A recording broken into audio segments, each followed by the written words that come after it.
예, 안녕하세요. 안녕하세요. 예, 정종권입니다. 배상훈입니다. 예, 아니 오늘은 시작도 하기 전에 우리 많은 분들이 오셔가지고 채팅창에서 열심히 대화를 하고 계시네요. 예, 뭐 좋죠. 예, 예. 대화와 소통은 중요한 겁니다. 예. 음. 이거 오신 분들 한번 쭉 불러드리고 인사도 드려야 되는데 너무 많이 올라가 버렸어요. 네, 그럼 뭐 어쩔 수 없죠. 예, 주말인데 뭐 하실 말 없어요? 뭐 할 말 없어요. 왜냐면 주말이어 갖고 너무 날씨도 좋고. 예, 근데 이제 예, 뭐 어제 문재인 대통령 오늘 아침 보니까 예. 뭐 여기 방미 같은 거? 예, 예, 백신이라든가 예, 또 예. 뭐 여러 가지 미사일 뭐 개정 뭐 여러 가지 나오더라고요. 아침에 보니까 예. 뭐 잘 갔다 오시겠구나 하는 생각이 들었습니다. 예. 예, 뭐 이번에 우리 문 대통령의 방미와 한미 정상회담의 뭐 의미, 성과, 뭐 또는 또 아쉬운 한계가 있다고 한다면 그건 따로 한번 또 짚어봐야겠죠. 그렇죠. 수요일 날 예. 저기 귀국하시면은 그때 예, 또 뭐 예. 하면 되니까. 예. 아니 그런데 뭐 이번에 보니까 어디 뭐 방송도 나가셨더만. 뭐 네. 노래 방송 아니에요? 네. 여러분 무려 제가 아이돌 에이핑크의 정은지 예. 씨가 하는 예. 저기 KBS 쿨 FM의 가요광장에 게스트로 출연을 예, 했습니다. 좀 얘기해 보세요. 안 들리시나 모르셔가지고 안 들려요? 해볼게요. 예, 예. 확인. 얘기해 보세요. 예, 예. 안 들리신다고요? 나는 잘 들리는데. 잘 들려요? 정은지의 가요광장에 나갔었어요. KBS 쿨 FM 89.1 그런 것도 얘기해 줘야 되나? 근데 이제 예. 뭐 예. 간략하게 근데 그냥 그 출연 후기 예. 또 자랑질 겸 어이 부러워. 근데 그 정은지 씨는 뭐 잘 아시다시피 예. 저 응답하라 예. 19 뭐죠? 1998인가 1997 모르겠어요. 그게 하여튼 예. 몇 개 버전이 있는데. 버전이 몇 개 있죠. 예. 그래서 그 아버지가 성동일 예. 나오고 뭐서 사투리 잘하는데 동양이시라면요. 예, 그 친구도 부산 사람이고 저도 부산 사람이죠. 예. 그래서 이제 네. 얘기하다가 예. 저랑 같다 그러더라고요. 뭐야? MBTI가. 그래서 INTP 뭐 그 얘기도 하고. 예. 근데 그 제가 느낀 거는 이 사람을 한번 이렇게 접해 보면은 다름을 느껴는 사람들이 있어요. 근데 이 딱 봤을 때 정은이 옆에 이제 얘기를 하는데 굉장히 똑똑하더라고요. 그래서 뭐 의외라 그런 건 아니고 우리가 이제 아이돌 가수들에 대한 약간의 그 선입견 같은 것이 저도 있었죠. 뭐 그러는데 생각 외로 상당히 그 이 명석하시다는 느낌이 들었어요. 나이가 지금 28, 9쯤 되는데 그래서 여러 얘기하는 것도 그렇고 사실 그런 노래 프로그램에서 뭐 사회 여러 이슈에 대한 얘기는 뭐 사실 안 하잖아요. 논란도 되고 그러는데 사실 그 얘기는 건 아닌데 여러 가지 말하는 그 이 내용이라든가 이런 것이 사실 좀 놀랬어요. 저는. 그러니까 제가 답을 준비하고 간 것들이 있잖아요. 근데 그거 이상을 답해야 돼 갖고 깜짝 저도 좀 당황을 했어요. 뭐 이런 출연하고 그러면은 그러니까 저 같은 이제 50대 아저씨도 이제 사실 이렇게 오래 살았다는 것도 사실 의미가 없죠. 왜냐하면은 세상은 빨리 바뀌고 또 세상은 그만큼 풍부하고 내가 아는 것이라고 하는 것을 모두 다라고 생각하는 아집과 독선이 이라는 것. 그러니까 뭐 아집은 아니라 하더라도 좀 저 자신을 좀 반성하게 됐어요. 나도 그 아이돌 가수들에 대한 선입견이 있었구나 이런 생각이 들어서. 아니 나보고는 반성을 안 해? 왜 그 우리 정은지 씨만 보고 반성을 해? 예, 매번 반성합니다. 예, 반성 좀 하고 사세요. 예. 어쨌든 그런 생각이 들어서 이제 그냥 잘 간략하게 우리 제가 또 그 정은지 씨 노래를 좋아했었는데 정은지 씨가 불렀던 노래인지 몰랐더라고요. 늘 흥얼거리는데 어쨌든 우리 정은지 씨 노래 많이 사랑해 주세요. 난 노래는 몰라. 음. 아 근데 아까 깜짝 놀랐어요. 소리가 안 나온다고 해가지고 네. 우리 이 둘의 이 시간은 이제 제가 기술도 감당해야 되기 그렇죠. 예. 때문에 혹시 뭐 소리가 안 나온다거나 화면이 좀 이상하면 저한테 말씀해 주세요. 그러니까 얘기를 해주세요. 안 나온다 그러면 또 뛰어가서 해야 뛰어가서 해야 되고 만약에 지금 뭐 예. 밑에 차 빼 그러면 가서 차 빼야 되고 그래야 그러는 되지, 예. 그런 거라서. 아니 그리고 우리 아까부터 그 시청하시는 분들이 몇 분이 그런 말씀을 하셨는데 어제 뭐 방송하다가 뭐 우셨어요? 아 그게 뭐냐면은 그 어제 이제 정인이 양모 그러니까 저기 항소를 했어요. 그러면서 사진이 떴는데 사실 아시다시피 저희 같은 사람들도 그렇죠. 잔혹한 저기 사건이나 그 시체를 많이 보는 사람들도 예.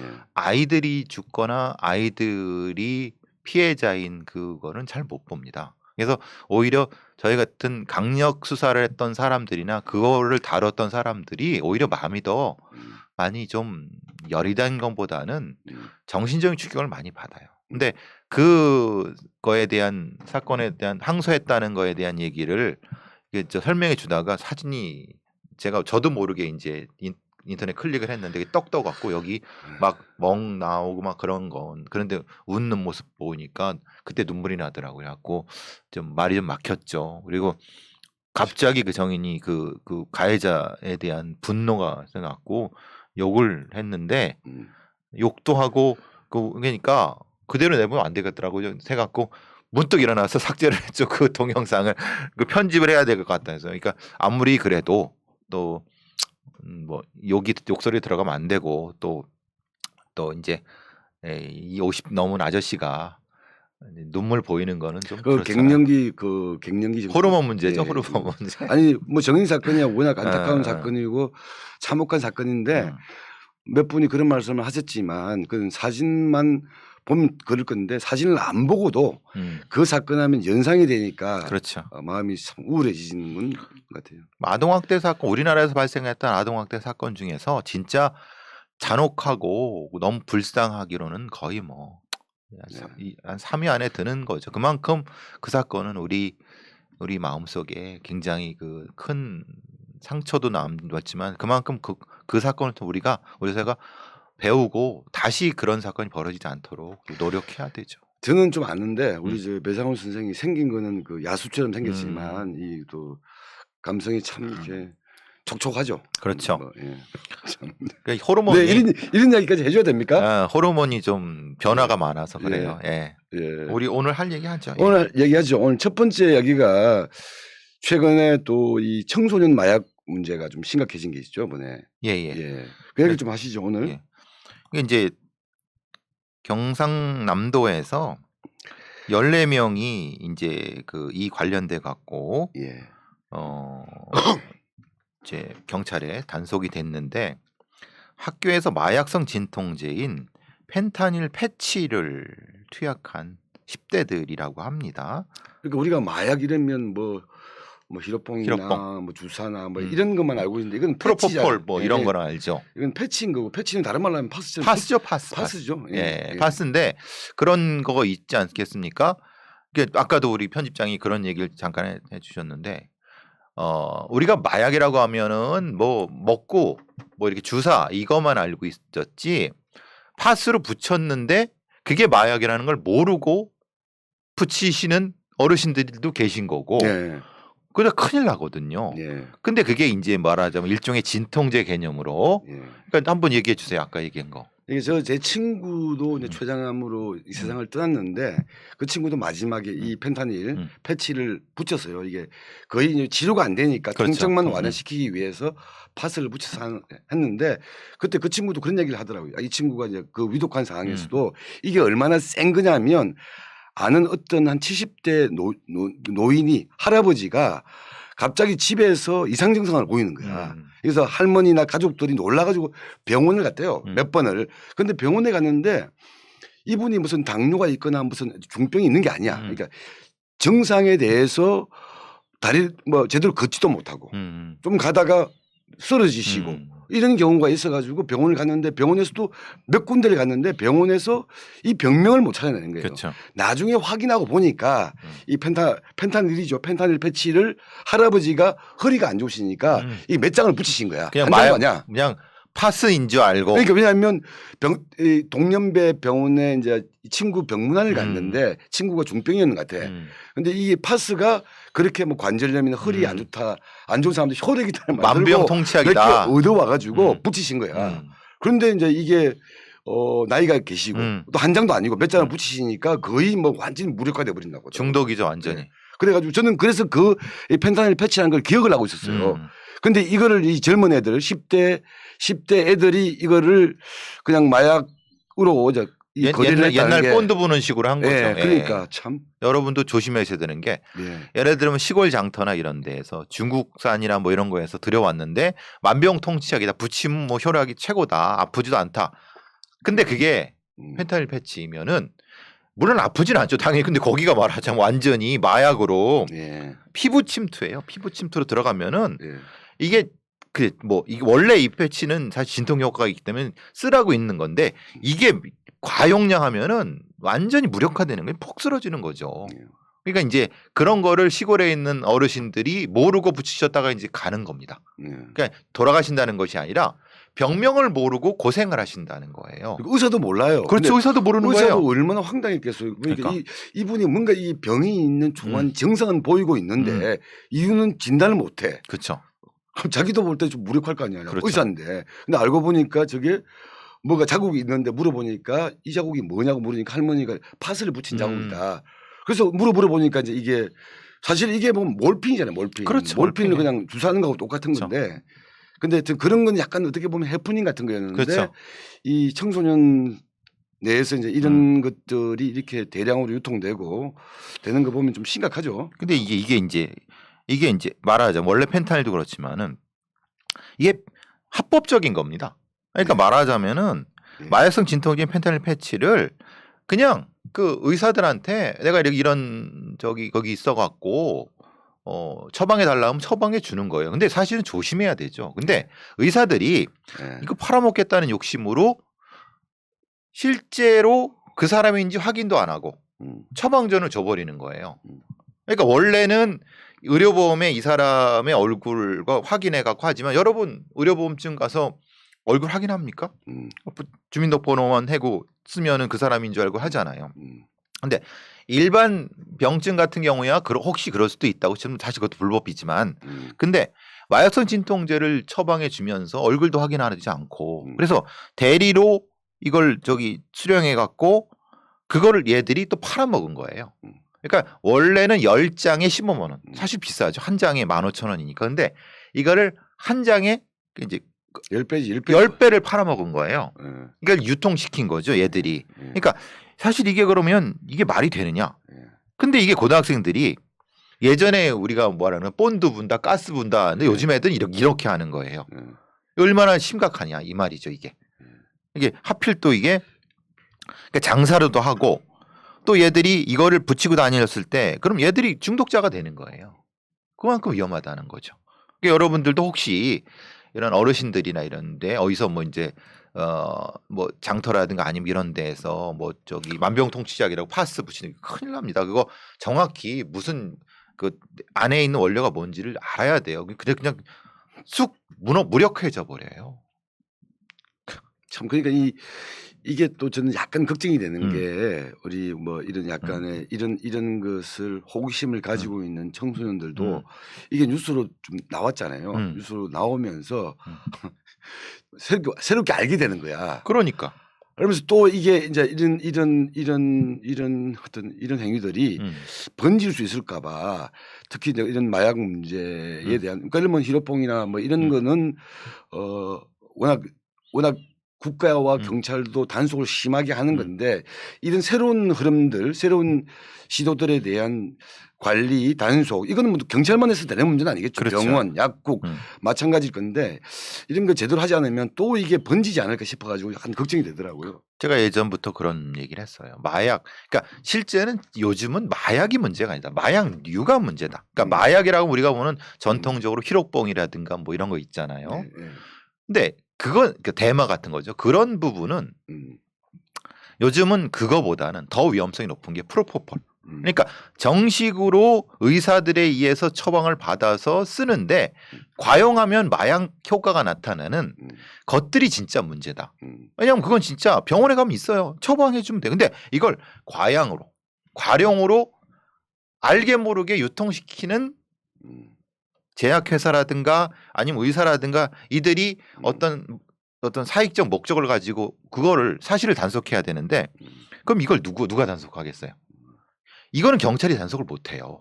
왜냐면 아니 병원에 있는데 그럼 뭐 유명하신 그 재벌 부회장님이 그거 해갖고 문제가 됐잖아요. 뭐 이재용이요? 그렇죠.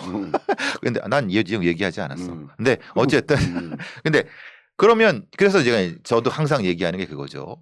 마약 관리청 혹은 마약 수사청이든 관리청이든 독립시켜야 된다. 별도의 전문. 지금은 어떻게 했냐면은 식품의약품안전처와 경찰과 검찰에 있는 이 마약 관련된 부서가 협동했는데 이게 선이 잘 안 맞아요. 그러니까 실제로 히로뽕이나 이런 것들은 단속을 하는데 실제로 이런 마약류에 대한 단속은 사실은 미진하죠. 왜냐하면 이것은 실제로 과용에 대한 문제지 그 사용 자체의 문제가 아니거든요. 그래서 사실은 종합적으로 관리할 수 있는 시스템이 필요하다라고 하는데 그 지금 경남청에서 경남경찰청에서 확인했던 데에서도 그런 문제 제기를 하는 거죠. 이 종합적으로 뭘 할 수 있는 게 필요한데 뭐 자기네들은 열심히 같이 협업해서 하겠다고 하는데 현실에서는 사실은 단속하기 쉽지가 않습니다. 근데 우리나라가 외국에 비하면 마약 청정국이라고 하잖아요. 근데 그 마약만 청정국. 제가 지금 말씀 마약만. 그러니까 마약류, 프로포폴이라든가 이런 형태의 마약은 아닌데 마약 성분류로 분류될 수 있는 향정신성 의약품 같은 것들에 대한 관리는 많이 부실하다는 거예요. 왜냐하면 어떤 병원에 간호조무사한테 그 마약류의 병원에 그거에 대한 그 열쇠를 맡겨버리는 거죠. 원래는 그건 의사가 해야 돼요. 그리고 의사가 다 양을 해야 되는데 예를 들면 잘못된 생각을 가지고 있는 간호사나 간호조무사가 그걸 빼내갖고 팔아먹고 유통시키고 이런 경우로 해서 잡혀 들어간 경우도 많거든요. 이 관리가 제대로 되고 있느냐? 그 부분이 문제라는 거죠. 근데 난 이런 저는 또 들은 이야기에 의하면 약간 또 의료용으로 예를 들면 치료용으로 활용될 수 있는 그 아까 지금 마찬가지지만 이것도 펜타닐도 마찬가지지만 그런 용도에 대해서는 또 너무 심하게 닫아버려 가지고 예를 들면 그렇죠. 대표적인 게 대마 오일. 그렇죠. 대마 오일 같은 경우는 노렌즈 오일이라고 하죠. 우리로 치면 그게 이제 옛날로는 간질병이라고 불렸고 지금은 뇌전증이라고 불리우는 그렇죠. 여기는 상당한 치료 효과가 있는데 이거는 뭐 어떻게 할 수가 없다고 하더라고요. 그렇죠. 근데 최근에 그거를 일부 의료용으로 제한해서 사용할 수 있도록 그 루트는 뚫었는데 그렇죠. 절차와 과정이 너무 엄격해가지고 그렇죠. 그 뇌전증이 있는 가족들 같은 경우는 약간 이게 우려가 있다는 거지. 그렇죠. 왜냐하면 이분들은 그것 때문에 이제 외국 나가는 경우도 있대요. 거기서 왜냐하면 뭐 이게 뇌전증 같은 경우는 그 어떤 수술로 되면 좋은데 그게 안 되면 어쨌든 관리를 해야 되고 관리를 하는데 유효한 도구가 대마용 오일, 그러니까 대마 오일인데 그렇죠. 이거는 마약이라고 해가지고 딱 단정돼 있고 외국에서는 그건 허용이 되니까 이런 일도 있다고 하니까 데리고 나가서 거기서 이렇게 하고 그러니까 그러니까 정작 필요한 형태의 의약품류로 쓰는 것은 이게 제대로 그러니까 엄격하게 형식적으로 마약류에 들어가기 때문에 잘라버리고 그리고 여기는 약간 이게 마약은 아닌데 유사한 거는 이게 지금 유통이 되고 있고 너무 많이 유통이 되고 있고 그러니까 뭔가 잘못돼 있다. 그래서 이걸 통합적으로 관리를 해야 된다. 그래서 마약관리청이나 마약수사청 같은 경우를 독립시켜서 통합적으로 관리를 해야 된다라고 하는 것이 저뿐만 아니라 많은 분들의 주장인데 이게 아직도 진행이 안 되고 있어요. 그러니까 이거를 완전히 그 범죄적 측면에서만 볼 수 있는 게 아니에요. 그러니까 관리적 측면에서 봐야 된다는 거예요. 그러니까 물론 이것이 뭐 흔히 말하는 조직폭력배들의 수입 루트로서의 그런 부분들은 엄격히 해야 되죠. 근데 요새는 또 이런 류를 조폭들이 위험하고 그러니까 잘 안 해요. 조폭들은 보이스피싱이라든가 이런 주가 조작 이런 쪽으로 하지 또 마약을 전담해서 왜냐하면 한번 걸리면 작살나거든요. 그러니까 자기들도 위험하니까 이런 쪽은 잘 안 하고 근데 오히려 거꾸로 마약류, 향정신전육에 더 많은 수익이 나고 사실 관리도 허술하니까 그런 쪽으로 더 많이 한다는 거죠. 예. 그러니까 뭐가 구멍이 뚫린 느낌이라는 느낌이 드는 거예요. 예. 하여튼 뭐 이 청소년 마약 범죄가 신종 이런 음. 우리는 전혀 생각하지 못했던 이런 패치 형태로도 이게 유통이 되고 청소년 내에서 또 이게 악용이 되어서 논란이 되었던 사건이 있었다. 이야기를 또 한번 짚어주신 거죠. 그렇죠. 예, 예. 예, 예. 그리고 또 얘기 저는 우리 저 배 선생님한테 묻고 싶었던 게 제가 원래 드라마 자체를 보지는 않는데 잘 안 보는데 그 눈에 보이는 거는 가끔 봐요. 그게 대표적으로 요새 뭐 모범 택시? 예, 모범 택시. 이름 누구지? 이재훈 씨가 주연을 하고 시그널에 있는, 나왔더니. 근데 모범 택시 보면서 약간 뭔가 불편함이 좀 있더라고요. 그러니까 보니까 뭐 저는 그 이름 뭐죠? 빈센조인가? 그거는 네. 보진 않았는데 마찬가지로 사실은 이게 사적 개인적 복수, 개인적 어떤 원한에 대한 사적 복수를 그 드라마를 소개하는데 사적 복수 대행업체라고 하더라고. 네. 택시 회사가 대행 서비스 뭐 대행 서비스 아예 이렇게 제목에 부제. 그러니까 이런 사적 복수를 물론 이건 뭐 드라마 그러니까 영화라거나 이런 데서도 있겠지만 공중파의 길게 간 드라마에서 사적 복수라고 하는 것을 어떻게 보면 조장한다거나 이런 게 잘 본 적이 없는 것 같아가지고 이게 뭘까 이런 생각이 들더라고요 저는. 그러니까 어떻습니까? 원래 우리나라 형법에도 사적 구제라는 것은 금지했죠. 네. 왜냐하면 자기가 어떤 억울한 일을 당했다 해서 자기가 자기 힘으로 다른 사람을 때리거나 뭔가를 이렇게 복수를 하는 것은 금지돼 있고 그거 자체도 처벌받는 형태인데 그런데 이제 문제는 아예 대놓고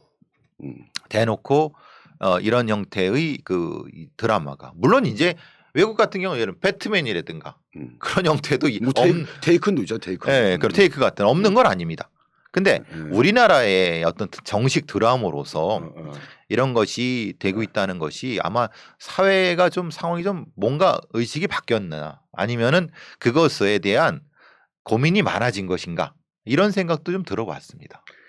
그러니까 이게 어차피 사적 복수라고 하는 건 기본적으로 권선징악이잖아요. 나쁜 놈을 그쵸. 응징해야 된다. 근데 뭐 이 응징이 제대로 되고 있지 않은 현실에서는 뭐 누군가가 내가 또 나를 대리하는 어떤 영웅이 이런 약간 어떤 드라마적 또는 판타지적 요소들은 있기 때문에 그렇게 뭐 영화로 소비되거나 이런 작품으로 소비되는 건 이해가 되는데 그렇죠. 홍기통정이 그거잖아요. 뭐 그런데 이제 저는 아까 이 최근의 양상들이 최근의 사회적 흐름 뭔가 사회의 어떤 시스템 시스템이 막혔다. 뭐 다르게 말하면 법치주의 뭐 사회가 가면 이 범죄자들 범죄를 저지른 자에 대한 공정하고 엄정한 처벌을 하고 있는 것인가에 대한 불신이 전반적으로 확산되고 있잖아요. 그런 흐름들과 이런 사적 복수 뭐 대행업을 주제로 하는 드라마의 시청률이 좀 오르고 사람들이 그것을 보고 좀 대리만족을 느끼는 이런 흐름들하고 연결되는 거 아닌가라는 생각이 그렇죠. 들더라고요 저는. 그래서 조두순 나왔을 때도 네, 그러니까요. 그러니까 유튜버들이 뭐 나와가지고 가서 뭐 해야 되겠다라고 하는 그것으로서 이제 뭐 돈도 벌고 뭐 이런 데서 그 사회적 문제가 조금 됐었죠. 예. 그러니까 지금 나오는 게 모범 택시 빈센조 같은 예 그러니까 말하자면 빈센조는 저거죠.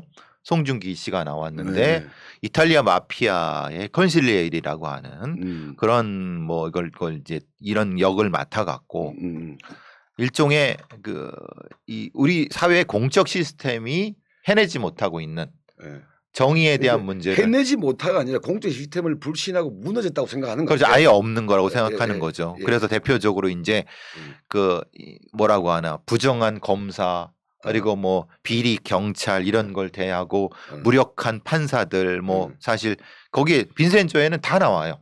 그래요? 네. 안 판사도 사실은 돈에 팔리고 검사는 뭐 더더욱 그렇고 그러니까 재벌 회장한테 빌부터 갖고 뭐 자기 마음대로 사건을 조작하고 그게 김여진 씨로 나오죠.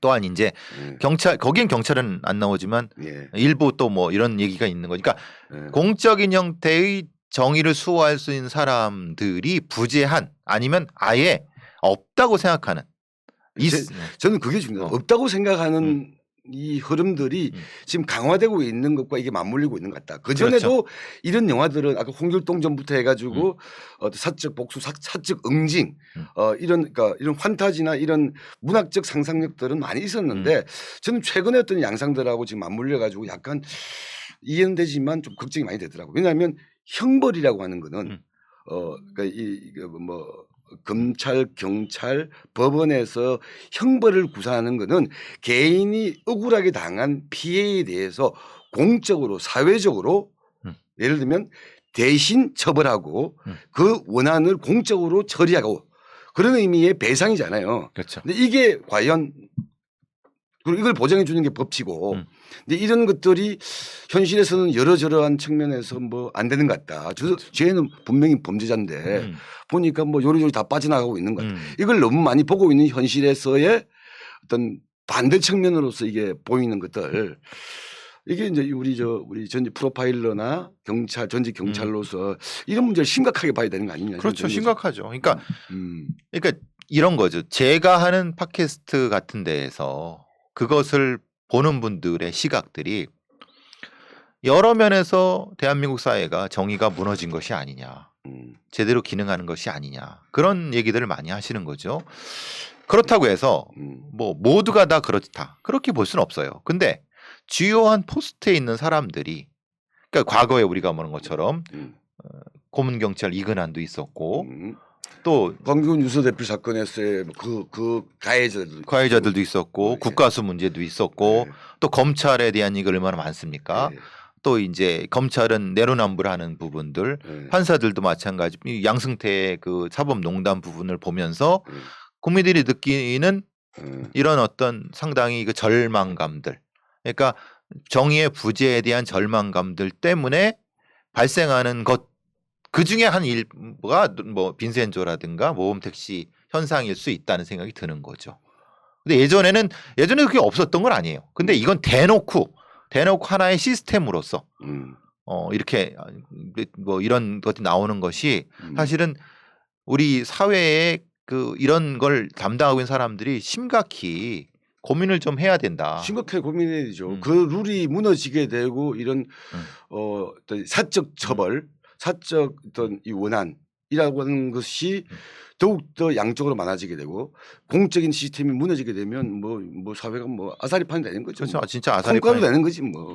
근데 이제 거기에서 이제 문제가 되는 거예요. 그런 거예요. 뭐 이번에도 문제가 되지만은 사실적시 명예훼손 또는 허위 사실의 명예훼손죄들 그 정통망법에 이런 거 되면서 오히려 여러 가지의 것들을 그 일반 그 일종의 그 문제 제기하는 사람들을 명예훼손으로 걸려고 하고 근데 예전에는 그런 게 많았죠. 왜냐하면은 어떤 모 재벌 회장이 뭔가를 하는데 그것을 문제 제기한 노조원들이라든가 그 이 잘린 해직자들이 그 회사 내부에 문제 제기를 하는 거를 명예훼손죄로 걸어갖고 처벌하는.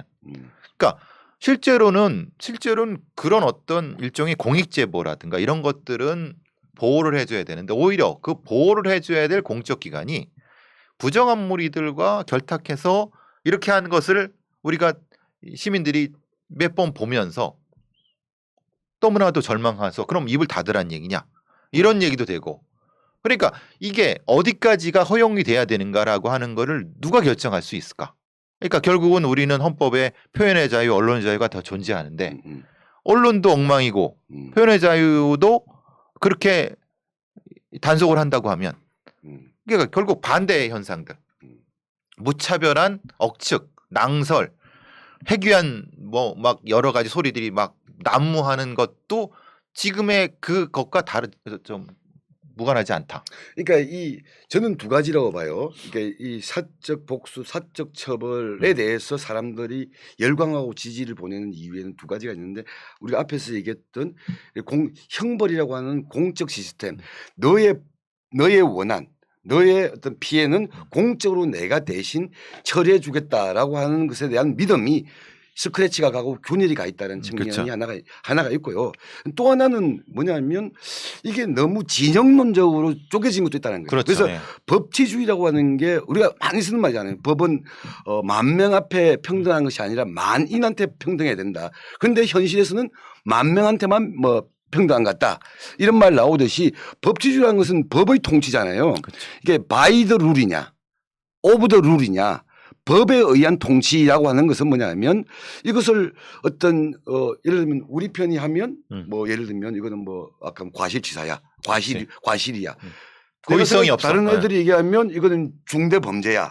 이런 식으로 그것을 운용하는 주체가 누구냐 그리고 대상이 누구냐에 따라서 법의 적용 자체가 이렇게 널뛰기라는 것. 그렇죠. 이런 게 법치주의는 아니고 말 그대로 법이라고 말하는 네가 되든 내가 되든 우리가 그래도 이 규범적으로 사회적으로 합의해 왔던 이 법에 의해서 네가 나하고 친하든 말든 동일하게 적용돼야 된다라는 게 이제 법치주의의 규범인데 너무 이제 이게 진영론적으로 네한테는 친하니까 과실 또는 사이가 안 좋으니까 중대범죄 이런 식으로 보여지고 있는 현실에 대한 또 불신 이 두 가지가 맞물려 있는 거 아닌가.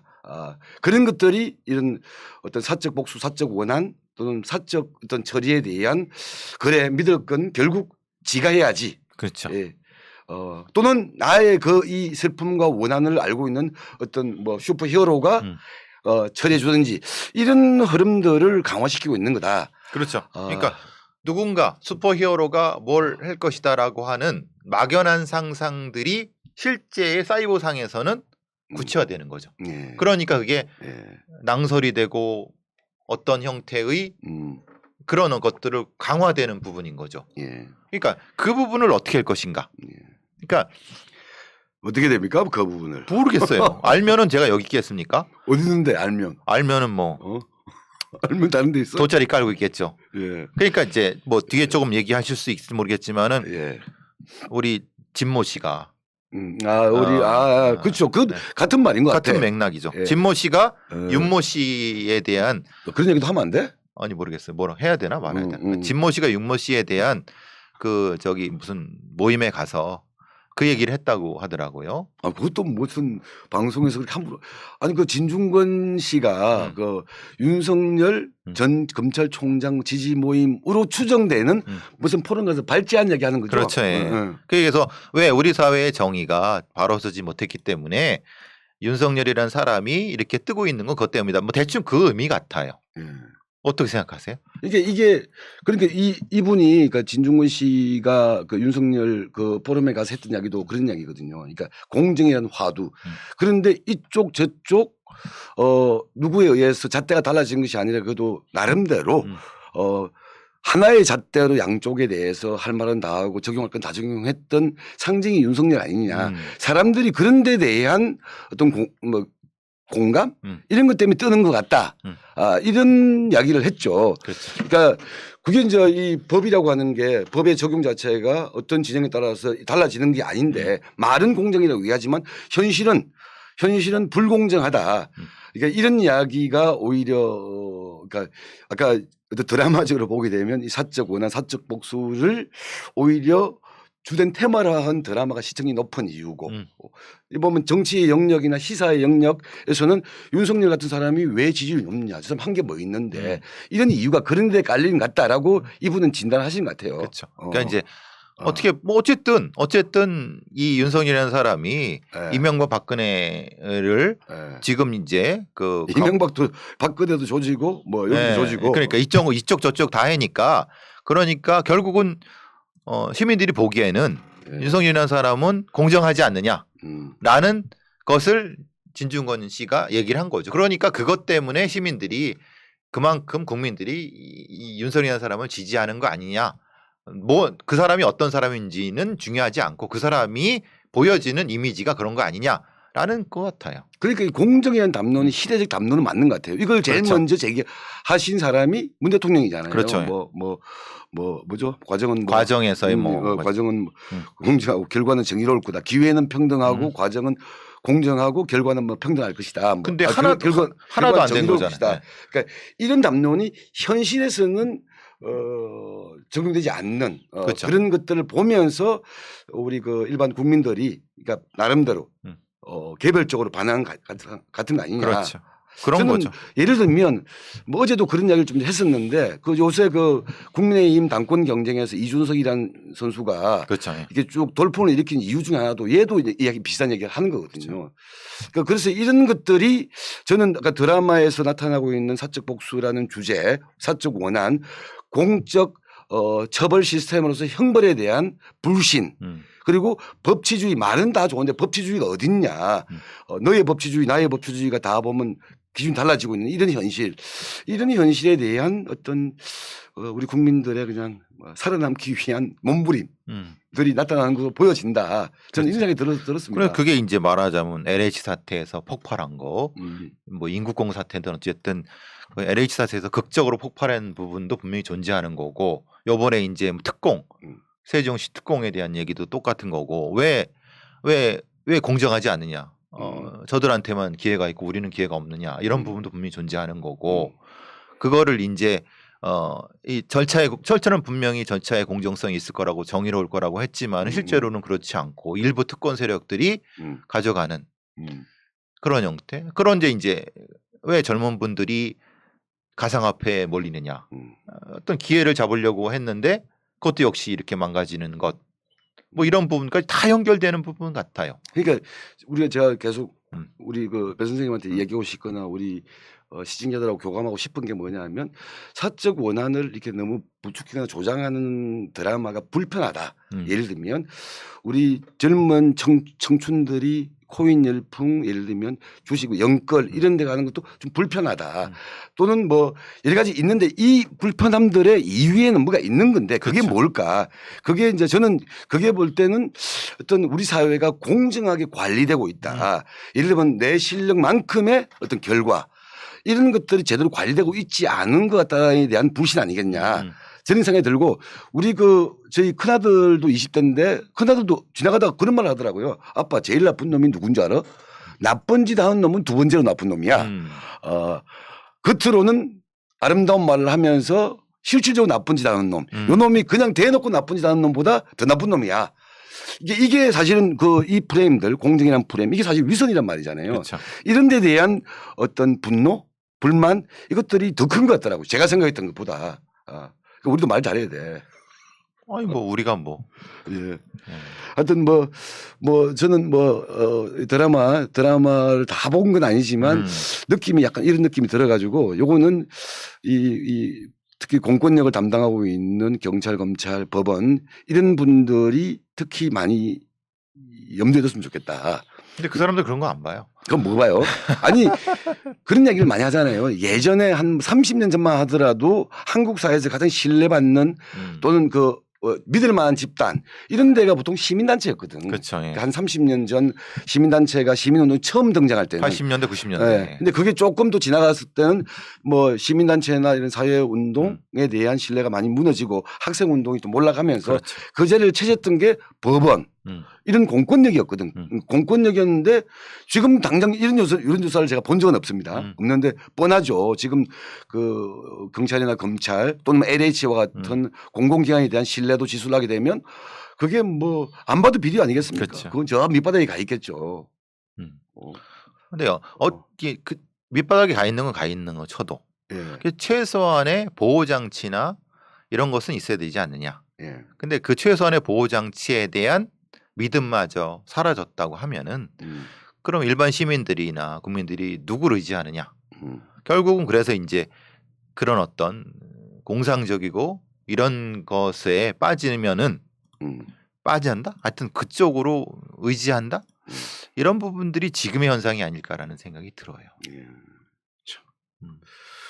그러니까 이거는 그분들이 진짜 그런 이야기를 많이 하잖아요. 그 법원, 그러니까 지금 우리가 뭐 검찰 경찰 얘기하면 요새는 뭐 경찰 편 들면 뭐 거의 뭐 이쪽으로 분류가 되고 검찰 편 들면 또 저쪽으로 분류가 되고 그러니까 검찰 경찰 말고 그 사법부의 판결, 사법부의 판결에 대한 불신들이 커지고 있는 것에 대해서 판사들도 느낌을 가지고는 있을 것 같은데 그렇죠.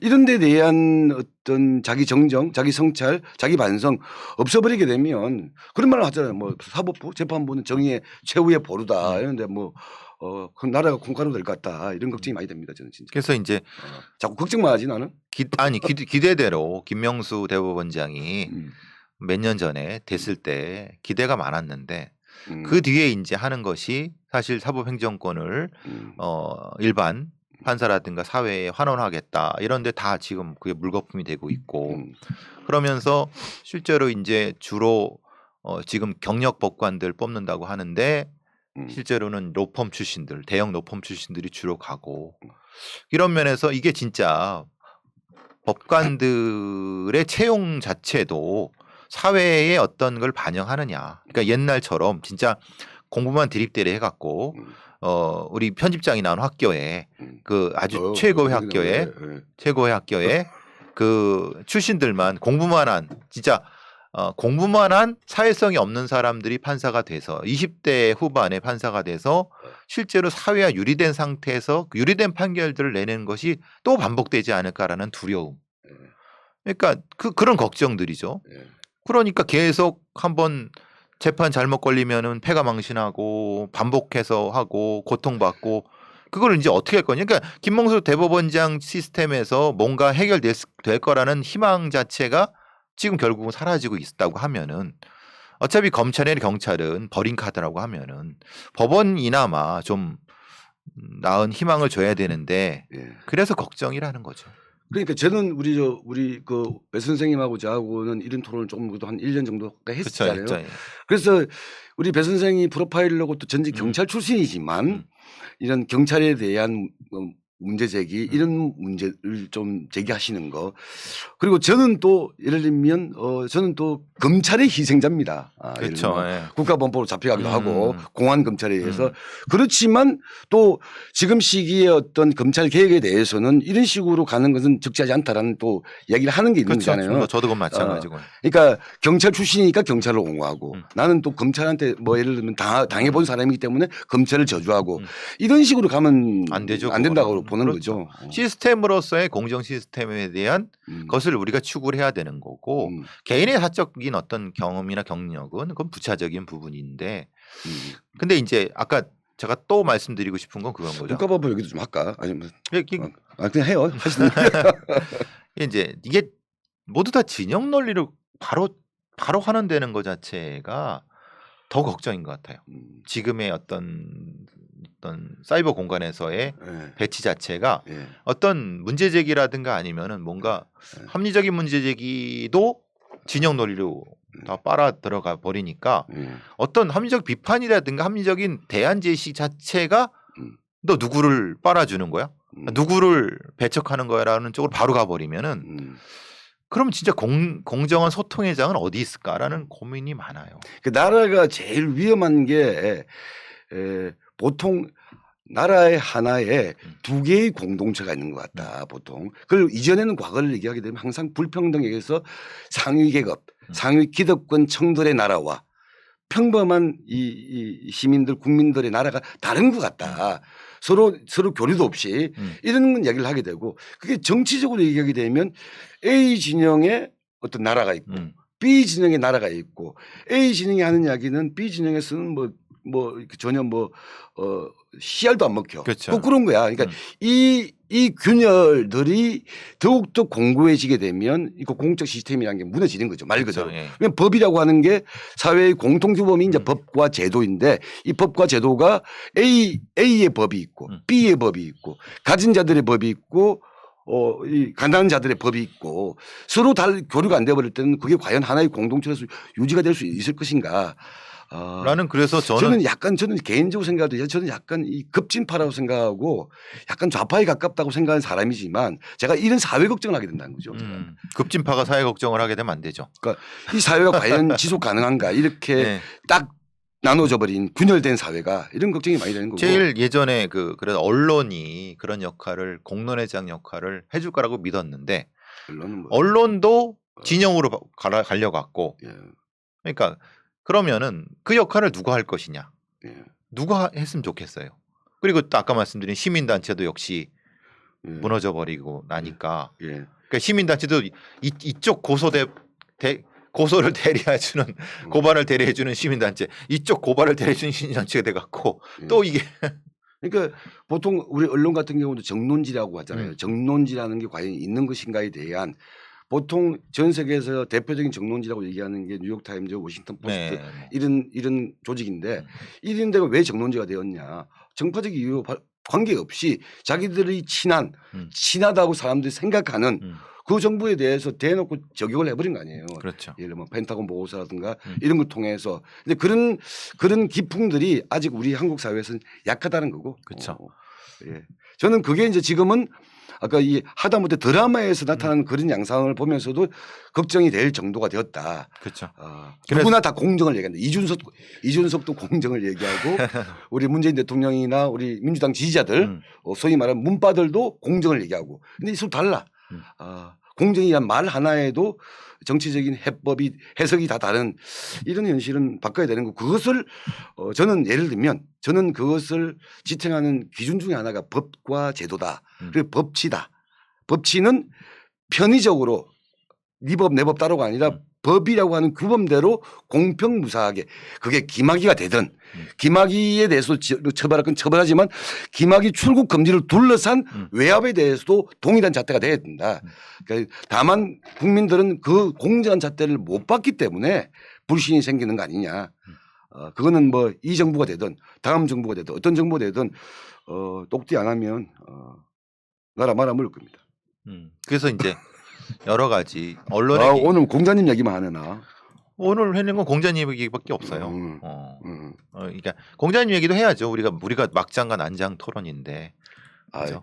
이게 더 진도를 나가면 수요일 버전, 시사 중심의 버전으로 가기 때문에 상관없어요. 제가 좀 절제를 하겠습니다. 이거 상관없어요. 뭐 수요일, 토요일 나눠질 게 뭐 있어요 하는 것만 되는 거지. 저는 이야기하고 또 하나 우리가 지난번 토요일 날도 그 이야기를 했었잖아요. 아동학대 사망에 대한 그렇죠. 통계 문제가 상당히 과소되어 있다. 현실은 다르다. 그렇죠. 그리고 이런 것들이 자리를 잡는 게 오히려 우리가 지금 얘기하고 있는 공통의 기반.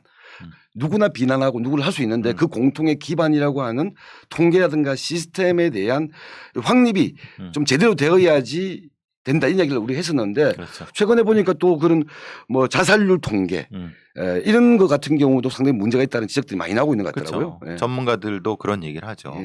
우리나라의 자살률 자체의 통계가 불안전하다. 그것을 제대로 확립시키지 않으면은 큰일 난다. 이게 제 얘기가 아니라 자살 관련된 전문가들이 하시는 얘기들이에요. 그러니까 그러면 이제 기본적으로 국가 기본 통계가 불신을 받게 되면은 그거로 인해 발생하는 여러 가지 정책들이 불신을 받게 되는 거죠. 그게 이제 지난번에도 제가 말씀드렸기 때문에 굳이 다시 말씀드리진 않겠지만은 하여튼 그렇습니다. 그래서 우리가 지금 뭐 청소년 마약 범죄 이야기도 좀 하고 뭐 드라마 이야기도 했지만 결국 이런 어떤 사회 문제가 생기면 사회 문제에 대해서 지탄을 하고 규탄을 할 수 있지만 지금 제일 중요한 건 원인을 찾고 원인에 대한 원인을 풀어낼 때만 결과가 바뀔 수 있는 거잖아요. 그런데 그렇죠. 이제 원인 중에 하나가 그러면 우리 사회의 시스템, 우리 사회의 범죄 또 사회 문제의 통계가 제대로 자리 잡는 게 원인 진단을 위한 첫걸음 중에 하나인데 이런 부분들이 이제 부실해지면 그렇죠. 프로파일러가 아무리 지가 잘났고 뭐 지가 똑똑해봤자 이 똑똑하고 잘난 프로파일러나 베테랑 경찰이나 뭐 나름 날고 긴다고 하는 검찰 나부랭이들도 지가 기반하고 있는 통계 자체가 지가 딛고 있는 발 자체가 허당이다 이러면 다 꽝인 거 아니야. 그렇죠. 그래서 그렇게 되면 엉뚱한 칼이 될 수 있는 거예요. 엉뚱한 사람을 두들겨 잡을 수 있는 거예요. 그래서 그게 위험하다는 거죠. 그래서 가장 예리한 칼 좋아요. 좋은데 문제는 그 가장 예리한 칼이 결국은 누굴 내냐. 자기가 지켜야 될 시민을 지향해 버린다고 하면은 그래서 위험한 칼이라고 하는 거예요. 경찰과 검찰을 위험한 칼이라고 하는 거고 또한 이제 법원에 있는 판사들도 위험한 칼인 거예요. 그러니까 기본적인 부분에 대한 정보, 데이터 이런 것들이 불신받고 있으면 예를 아까 제가 어제 지난번에 말씀 국가수의 기본 데이터가 불신받고 있어. 근데 거기에 대한 처리를 안 해. 그럼 그걸 기반으로 유죄로 수사하고 기소화해서 재판하는 그 사람들의 그 행위가 인정받나요? 그것도 불신받는다는 거예요. 예. 그래서 이제 국가의 기본 통계, 기본적으로 행위에 대한 보증, 행위에 대한 교차 검증, 전문가들의 어떤 각성들, 전문가의 집단의 이런 것들이 필요하다는 거죠. 제가 이제 나중에 마지막으로 그 얘기 좀 할까요? 네. 나 사실은 그 국가보안법 얘기를 좀 하고 싶었어요. 네, 근데 하세요. 오늘의 메인 스토리는 우리 배 선생이 확증해 주는 거니까 얘기를 안 했는데 지금 갑자기 저 이제 국가보안법 문제가 조금 부각이 되고 있죠. 왜 갑자기 그렇게 된 거죠? 아니면 그거는 저는 두 가지인 것 같아요. 하나는 그러니까 이 국가보안법이라고 하는 70년 넘는 법에 대한 이제는 손을 봐야 되는 거 아니냐. 왜 실효성도 없는 이 법을 왜 특히 문재인 정부라고 하는 정부에서 유지가 되고 있는 것인가에 그렇죠. 대한 어떤 문제 제기가 하나가 있는가 한다면 또 하나는 이 정부에서 이렇게 말펀치는 세지만 의미 있는 개혁, 의미 있는 조치들은 없는데 임기 1년밖에 안 남은 거 아니냐. 그러면 적어도 희대의 악법이라고 하는 국가보안법을 폐지하거나 이런 정도의 어떤 눈에 보이는 성적표 그래 역사에 의해서 평가받을 수 있는 거 아니냐 이런 이야기들이 맞물리면서 좀 된 거 아니냐라는 생각이 듭니다. 사실은 국가보안법은 뭐 두 가지 의미가 있죠. 우리가 통일의 대상이라는 북한을 반국가 단체를 규정해서 북한과 관련된 모든 행위들을 처벌하는 모든 어떤 것들을 단속하는 법의 의미도 있고 저는 이런 측면보다는 개인이 가지고 있는 사상, 양심, 표현 이런 부분들을 어떤 공안의 잣대를 가지고 공안의 시각으로 해서 야 너는 불순해. 너는 약간 이 반정부 반국가적이야. 너는 관리돼야 돼. 처벌돼야 돼. 이런 식의 시대에 뒤떨어져 있는 민주주의의 어떤 기본 정신을 훼손하고 있는 법이기 때문에 이제는 좀 보내주셔야 된다. 이런 생각이 좀 듭니다.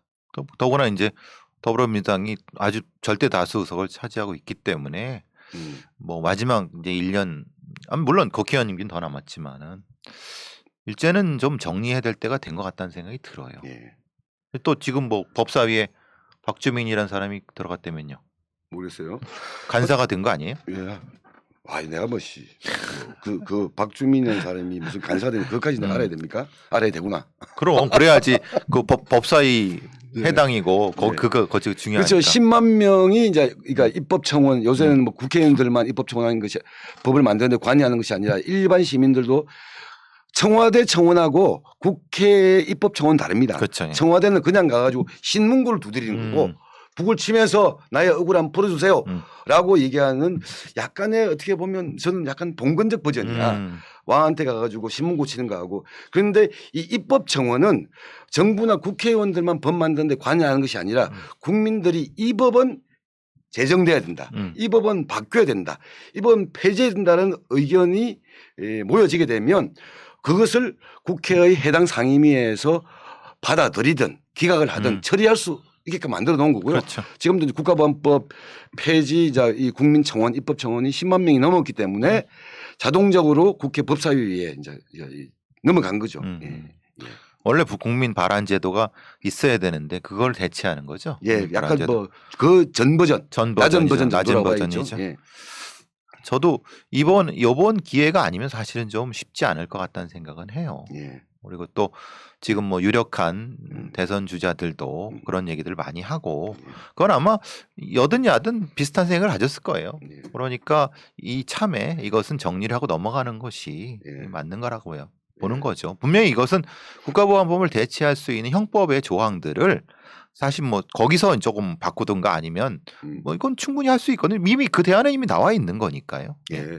대한민국 일반 형법으로도 간첩이나 예를 들면 그러니까 이 반국가 행위하거나 이런 건 다 처벌을 할 수 그렇죠. 있습니다. 처벌할 수 있죠. 충분히 하는데 그것을 특별법으로 만들 이유가 없는 거였는데 그거는 특별법 만든 이유가 오래전에 있었는데 그게 그 목적이 이제 사라졌으니까 시대적 소명이 끝나면은 그건 정리를 해야죠. 그러니까 그거는 해방 이후 그러니까 식민지 이후에 48년에 국가보안법이 그렇죠. 만들어졌습니다. 먼저 이때는 말 그대로 거의 나라가 내전 상태였잖아요. 그렇죠. 남과 북뿐만 아니라 여기저기 사실 국가보안법이 만들어졌던 이유가 여순 사건 이후에 만들어졌습니다. 그렇죠. 그래서 이 집권자들은 이제들 토벌해야 돼. 토벌하기 위한 법적 근거가 필요해. 그래서 나라의 기본법이라고 할 수 있는 형법이 만들어지기 전에 그렇죠. 먼저 만들어진 게 국가보안법인데 하여튼 이제는 뭐 나이도 많이 드셨으니까 좀 보내주셨으면 좋겠다 이런 말씀을 좀 드리고 싶고 우리 시청자분들께서도 저는 뭐 그런 마음이지만 이제 국가보안법 폐지 입법청원이 이제 이루어졌으니까 좀 관심을 가지고 지켜봤으면 좋겠다. 그렇죠. 우리 또 법과 이런 것을 다루는 우리 배상훈 프로파일러이기 때문에 마지막으로 이야기를 한번 좀 짚고 넘어갔으면 해서 끼어들었습니다. 그렇죠. 예, 예. 좋은 얘기 말씀입니다. 좋은 얘기다. 예. 오늘 왜 그래? 아니 왜? 왜 딴지도 안 걸고. 이럴 때도 있죠. 우리 아름다운 관계는 아니잖아요. 예. 자 이제 우리 정리할까요? 예, 1시간 정도 다 돼 갔는데 뭐 하여튼 뭐 아시겠지만 수요일은 수요일에 배상훈 정정군의 막장 토론은 시사 위주, 오늘은 이제 범죄 위주인데 오늘 좀 소프트하게 그렇죠. 저 드라마 이야기하고 청소년 마약 범죄, 아이돌 이야기도 했습니다. 예. 마무리 좀 해주시고 마무리를 하실 때 저는 절로 가서 방송 촬영 마무리 준비를 하겠습니다. 예.